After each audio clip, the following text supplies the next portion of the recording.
What's up, y'all? I've got some absolutely massive buffs for my boy Shiinotic, a super awesome Pokemon, super underappreciated. I did change the typing. Some of you guys might disagree with this change. This was actually the original Poison and Fairy type I had planned. If you are new here, by the way, just stick with the video, stay tuned, you'll learn as you go. But if you're a returning viewer, you'll know that I wanted a Pokemon of every type combination, and last minute I decided to make Aromatisse Poison Fairy, so I have a little bit less wiggle room to justify the Shiinotic change, other than that it's my ROM hack and I really like it. And this is very self-indulgent. The ROM hack alone is extremely self-indulgent. Poison is my favorite type in the game, alongside Bug. And Poison types also love the addition of the buffed Black Sludge, which heals double that it used to, so that's incredible for bulky Poison types especially. I also think it makes a lot of sense. I mean, number one, he's a Mushroom. It's also a much better typing than Grass Fairy. Not that Grass Fairy is a bad defensive typing. If you look here, although keep in mind that Fairy in this hack is neutral from Bug, so Fairy Grass is weak to Bug now, so you're weak to Fire, Flying, Bug, Steel, and Ice, and you have 4 times weakness to Poison, which is pretty rough, but weaknesses, like I've covered in a bunch of other videos on Pokemon with weaknesses, it's not a bad thing at the end of the day, especially because usually that comes with a lot of resistances. So in Grass Fairy's case, you have a lot of really nice resistances to ground, fighting, dark, grass, electric, and water. And then you're immune to Dragon, of course, it's a Fairy type. But Poison Fairy is a lot more unique. You have a 4 times resistance to... Also, there's a lot of other Grass Fairy types, by the way, so I think this makes it more unique. Also, like I said, I did change other Poison Mushroom type Pokemon to the Poison type instead of the Grass type. So Parasect is another Mushroom Pokemon that I made Poison type, because Mushrooms aren't even... And Fungus isn't even technically plants. Not saying that, like, Mushroom Pokemon can't be Grass type, because Breloom exists, and Amogus is Grass and Poison, and I'm not gonna make freaking Breloom Poison fighting. That's pretty cursed. But I think it fits in Genetic taste, like the color scheme and the vibe that they give off. Like their whole. If you read the Pokedex, they actually don't explicitly say that they're Poison. They don't learn that many Poison moves either. They only learn like Sludge Bomb and Poison Powder, and I guess Toxic technically.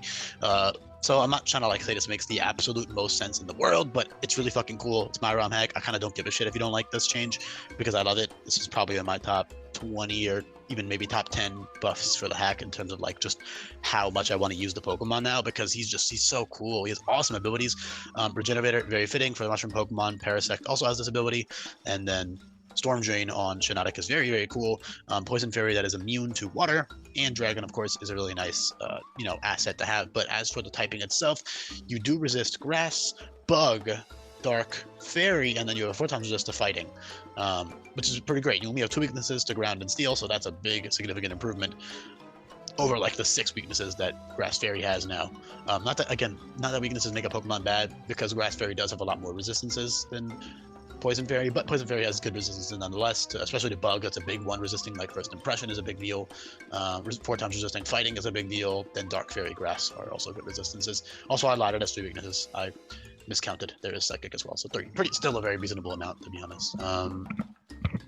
Yeah, you can use that Infinite Use Ability Capsule to switch from Regenerator to Storm Drain when you need it. You'll get a special attack boost, and of course, it just makes you immune to water. For example, for Araquanid, Morlul is one of the best Pokemon in the game for Totem Araquanid, alongside Paris, because it resists Bug, and it is immune to water. That's a really good tool, and it has great utility moves at that point in the game, like Leech Seed, Poison Powder, and priority moves, and Pixie Dust, and Sludge Shot, and Draining Kiss, and Moonlight, and Stun Spore, and even Charm by that point in the game you'll have probably, so that's really awesome. The thing is, you have so many great utility options, you don't even need to run Spore anymore. I mean, Sleep in general is heavily worked. Sleep will always last for 2 turns.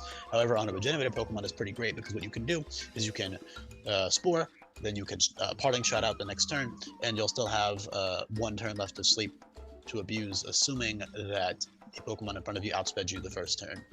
If you outsped it somehow, then technically they'll wake up on that 3rd turn. But yeah, it's a really good tool. You'll still have 1 free turn of setup on your ally, or you can set up on yourself. You do have Nasty Plot and Power Glow and Calm Mind, although keep in mind that setup moves are heavily nerfed in this hack, both PP wise and just viability wise, because of all the anti-setup stuff that the AI will be throwing at you to stop you from setup sweeping.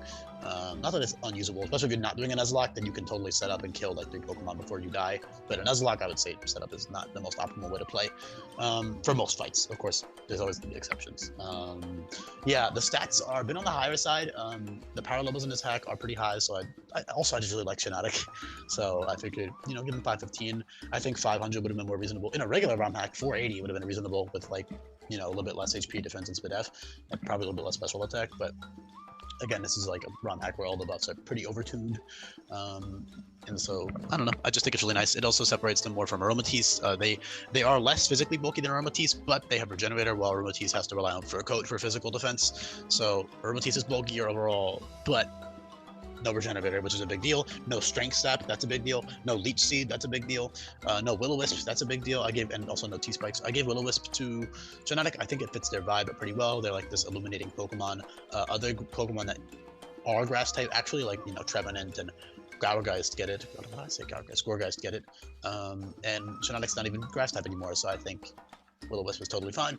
And if you read the Pokedex entries, they all, like, you know, if you see a deep light in the forest at night, don't go near. Like, I just think Will-O-Wisp, like Will of the Wisps in the forest, I think it fits Shiinotic's vibe very well. Strength Sap, beautiful move for healing. Of course, you have Synthesis and Moonlight for the majority of the game, which is still good enough. That's very good.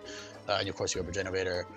He's strong too. I mean, he's got good coverage moves. He's got solid dual stab, and he has Aura Sphere, Energy Ball, Psychic, Shadow Ball, Dark Pulse, Charge Beam for coverage, you know, stuff like that. For certain fights, you can just tack those on, but honestly, you're not even going to be really wanting to run coverage that often, only for some fights. Most of the time, you're just going to want to run utility moves like Leech Seed and, you know, all that type of stuff. But he's the GOAT. He's so bulky too on a special side. He swallows hits. Like I said, a more reasonable stat spread probably would have been like 80, 90, 100 to 115 and like 130 as spread F. Like, that's a lot more reasonable. But I really like Shiinotic. I don't really give a fuck what you think. I think this is like the highest possible stats that still fit Shiinotic in my opinion. So yeah, Radiant Outburst is awesome with Regenerator as well. That is a 180 base power. It's like Flare Cannon but even stronger, but it only has 3 PP and it special attacks that by 4. So that's a really good option with Regenerator because you can click that nuke and you can switch out and reset your special attack drop. Yeah, Spore is useful. Obviously, Sleep Powder is even earlier. Z Spotlight gives you +1 to all your stats, and that's pretty early on at 35 because you're not sweeping anybody because you're slow.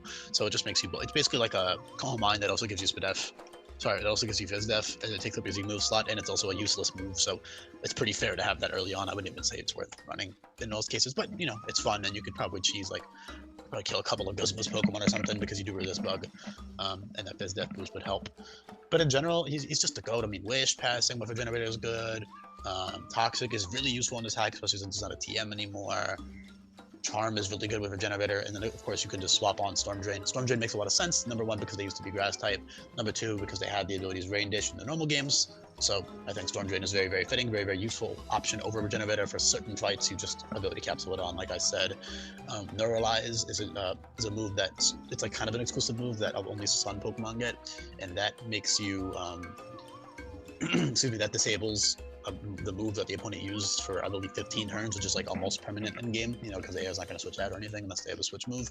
So you can disable a move and use that to set up or just, you know, neutralize a threat with that move. Neuralize, very useful. The Power Glow is kind of not even that worth it. It only has 1 PP, and you have Nasty Plot right there.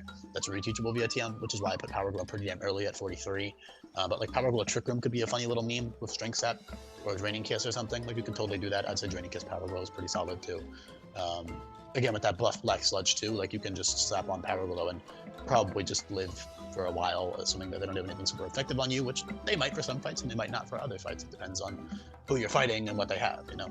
So yeah, I don't really know what else to say. He's just a fucking GOAT. If you don't like the changes, cope, because I love him. This is for me at this point. I think it's awesome. I hope people like it too, but if you don't, or if you like it's kind of weird, oh well.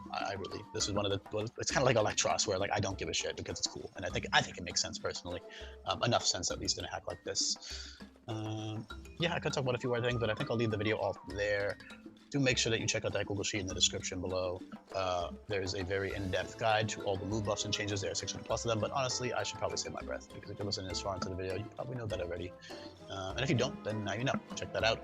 I appreciate you listening this far into the videos. Let me know in the comment section, down below if you did listen this far into the video. And yeah, we'll be back for more Alola Pokemon coming up. Peace. This one is awesome.